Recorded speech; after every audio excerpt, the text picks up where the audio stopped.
This is phenomenal running. What a kick. He is all in here with 150 meters to go. So in today's video, I'm going to break down a race, and without giving too much away, a lot of things happened, or at least from my point of view, a lot of things happened. I guess whenever you analyse your own races, you can probably pick out quite a few different things. I'm going to go through maybe what I did right, what I did wrong, and what I'd do differently. And hopefully maybe some people could learn from things I did in the race, maybe why I do certain things, why other people did certain things. This race, for context, was a 5K, my first road race of the summer season, and it was the first time I wore the New Balance SC Pacer 2 to racing. I did do a session in it the week before. If anyone doesn't know what the New Balance SC Pacer is, it's kind of New Balance's 5K and 10K racer. They've obviously got the marathon shoe, which is the New Balance SC Elite V4, and this is a more of a low profile one. It's a bit more firmer, a bit closer to the ground, and it's just a bit more snappy. I probably would still choose a marathon shoe, probably the Vaporfly. Currently trying the Diadora super shoe, which is apparently exceptional, so I'll hopefully do a review soon on that. And then also the A6 Metaspeed Sky Paris and A6 Metaspeed Edge Paris. There's so many shoes now, we're going to get quite a few videos out, but into the race to kind of talk about the tactics and the start and stuff like that. So we start the race, the stream is kind of far away to the start. I guess that's so you don't really get a condensed start because it was already quite narrow, and then having a bike filming the race is another issue on top of that. So it's quite a narrow start and with cones on both sides, so instantly there's quite a lot of corners and chopping and changing, so it does actually break out quite a lot. If anyone doesn't know, this is in Battersea Park, which is in central London, probably one of the most iconic running spots in the UK, probably in the world at this point. It's just filled with people wearing super shoes who shouldn't be wearing super shoes, essentially. For the splits of this race, it's quite interesting. I'll kind of go through them now.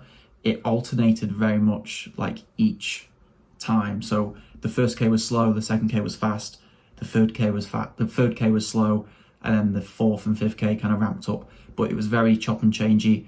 Didn't actually feel that hilly, so I guess it was more about the corners and maybe marginal hills or into the wind. There was like a 10-second differential between the kilometre splits, and maybe it was the coverage of the trees because it was quite a covered area where GPS isn't working properly. But the start, you know, there's probably a group of about 10 of us at this point who would just kind of break away. And the key for the start for me is getting a good position that you can be comfortable running with for the first maybe half of the race, where you can track moves but also get a bit of coverage and just kind of sit into a pace that you're comfortable with.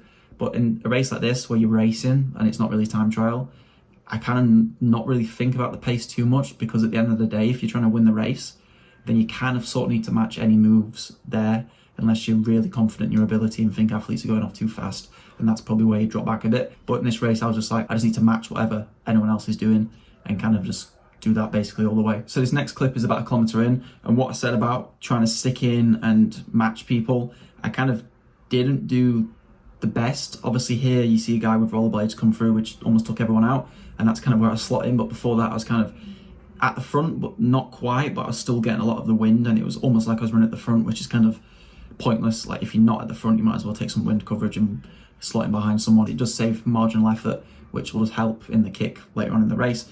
You'll see here, so just point a few people out without giving anything away. Me, I'm in the yellowy vest, and then the guy in the blue vest and the green shorts, and the guy in the black. We are the top three at the end of this race.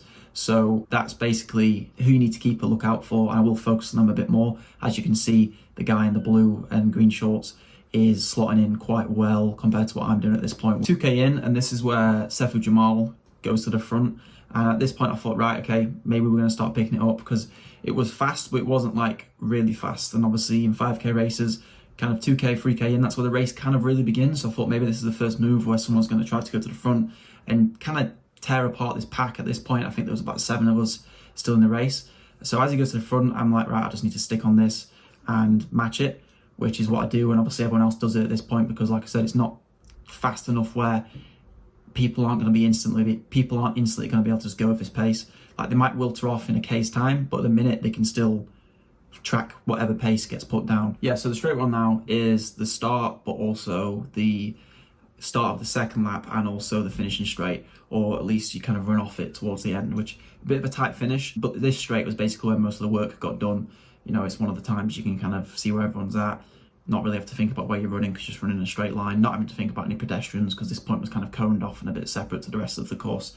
So Sefu Jamal's at the front, and I thought at this point he's just going to put the hammer down. He's been running well, doesn't have the greatest of kicks, so just really track him, and then as you get towards the end of the race, maybe kind of make some moves and basically pick the best opportunity to win, whichever that is. So I'm just slotting in behind him. At this point, we're not really running into the wind, so I'm kind of edged out a bit, which is fine, but then he kind of just runs off the course, and I guess I'm at the front, which I'd never really wanted to be at the front at any point in this race. So I instantly just like, right, I'll check back and let someone else come through. I'm not exactly sure what Saiful Jamal was doing there, and he kind of pushed the pace and then dropped out, which is, it's whatever, like, we're all racing, we all had to do it. It's just a bit of a strange move to do, I guess. 3k in, and this course was like, you've got to stick to the left, but because it's a public space and there's no like barriers or anything, no one really listens to that, because if you go around a corner, what's like, I guess, a right turn, then we're all going to go right to take the shortest line. So at this point, it kind of breaks out a bit where there's 5 of us still in this lead pack, but it almost starts to spread out a bit more, and people start to put in a bit of spurts here and there just to kind of see what the rest of the field still have. And I think the key to this point is sometimes it might actually get a bit more painful, but 3k to 5k, it's really where the race begins. It starts to get more, it starts to hurt quite a lot more. But if someone does make a move, it is just better to follow it at this point. Like, you're in the race now, you know, there's not long left, like just over a mile left.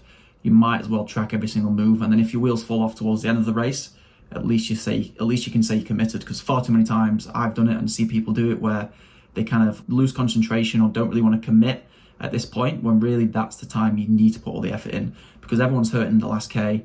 So 3k to 4k is really where you need to hold it together and kind of push through.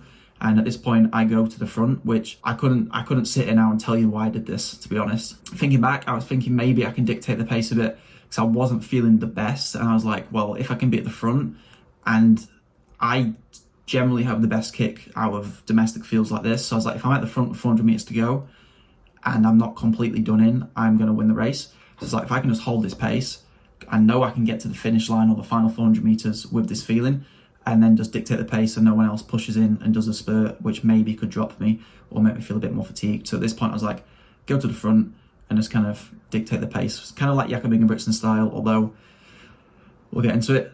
Didn't exactly work out that way, but I'll explain why as I talk over the last K. So the final 3 minutes of the race, I'm kind of first, second, I guess joint first at this point. Like, I'm trying to still push the pace or dictate the pace without doing too much work, which is quite hard to do when you're kind of tired, because you don't really want to go to the front and then let everyone just sitting behind you, because if you're at the front, you might as well push away, sort of, or control the pace. At this point, with still 4 of us in this, I guess, faster pace, like, if you go to the front, then people are just going to sit in, or then if you slow down too much, then they're just going to be like, well, I'm not sitting behind you, and then kind of push the pace. So you need to try and do it without surging, and because the way this field is kind of choppy, you kind of I use the advantage of maybe someone having to slot in to get around a corner to then push on. So we had like a little traffic cone thing. I was like, well, now's a good chance because people are moving just to get to the front without too much hassle. So 2 minutes to go, I'm at the front, and at this point I'm thinking, I've, to be honest, got it in the back. Like, I know the people around me, and I was just like, yeah, I can definitely outkick them. I'm still not really fatiguing too much. Like, I felt bad for a while, but it's not got much worse. And at this point, 2 minutes running, basically 800 meters towards the end of a race, or maybe a bit shorter. Well, a bit shorter, but I was just like, yeah, okay, I can do this. Like, the race is mine to lose. At this point, I was thinking, I just need to stay controlled for one, don't do something stupid, and just get to the finish line in one piece, basically, and I should have the race in the bag. So at this point, I'm thinking, just stay here, match any moves, anyone who comes around me, just react to it, because you're fine, you can kick faster. Jonathan Escalante Phillips in the blue saw kit and basically the same colour shorts of the vest I've got on, at this point starts to come onto my shoulder and almost makes a move, and you can't really tell, but he's changed the pace quite drastically, and I'm just like, I'll just react to it.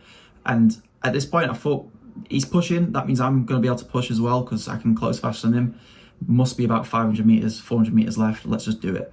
And at this point I kind of went straight back to the front, because I picked it up as well, and he maybe just didn't think he could commit to that move, and I started to get a little bit of a gap, and I was like, okay, I've got this. But then I instantly started to hurt, probably too much, but it wasn't like a hurt where it's like so much pain.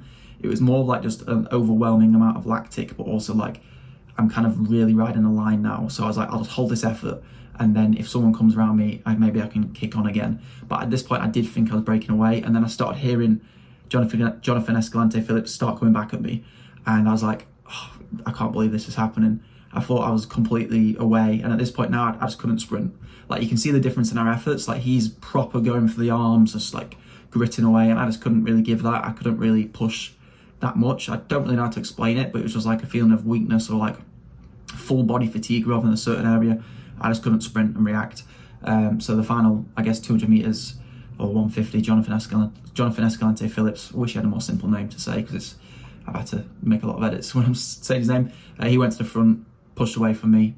Clearly, just that move he made with 500 meters to go just kind of baited me into going to the front again and pushing on. For the whole race, he was just really smart with the way he sat behind people, and also he just pushed away harder and finished faster than me. So he ran a great race. I probably ran a bit of a naive race in some ways, but at the end of the day, that's racing. And even if you think or go into it feeling like you're the best on paper or the fastest finisher on paper, the whole point of racing is to race, and it's not always the people who are fastest on paper win.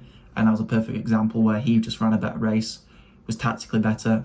And I think we raced each other about a month prior, and he had a bad race, I had a good race, and I think I beat him by almost a minute in a 5k. So then it just shows how much you can turn it around just by changing your tactics a bit, I guess, having a month of training.